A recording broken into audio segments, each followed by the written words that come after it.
Now, we come here right at the start to an extremely important principle, which is the different points of view you get when you change your level of magnification. That is to say, you can look at something with a microscope and see it a certain way. You can look at it with the naked eye and see it in a certain way. You look at it with a telescope and you see it in another way. Now, which level of magnification is the correct one? Well, obviously, they're all correct, but they're just different points of view.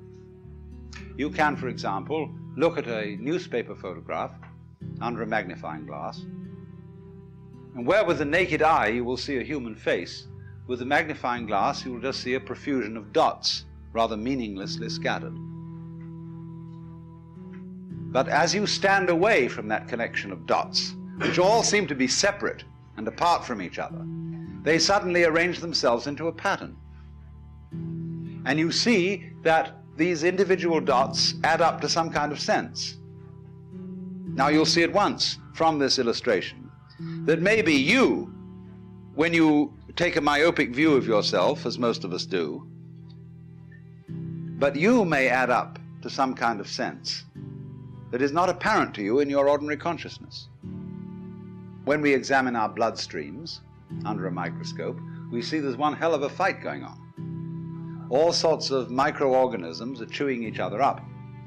And if we got overly fascinated with our view of our own bloodstreams in the microscope, we should start taking sides, which would be fatal, because the health of our organism depends on the continuance of this battle. What is, in other words, conflict at one level of magnification is harmony at a higher level. Now, could it possibly be, therefore, that we, with all our problems, conflicts, neuroses, sicknesses, political outrages, wars, tortures, and everything that goes on in human life, are a state of conflict which can be seen in a larger perspective as a situation of harmony?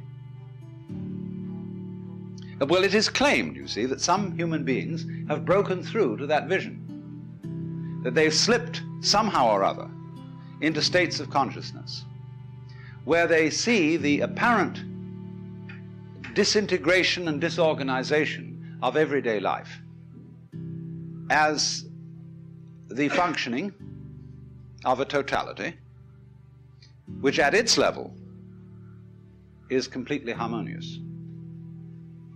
And you can say, aha, at last I see, I got the point. I've seen how all this makes sense.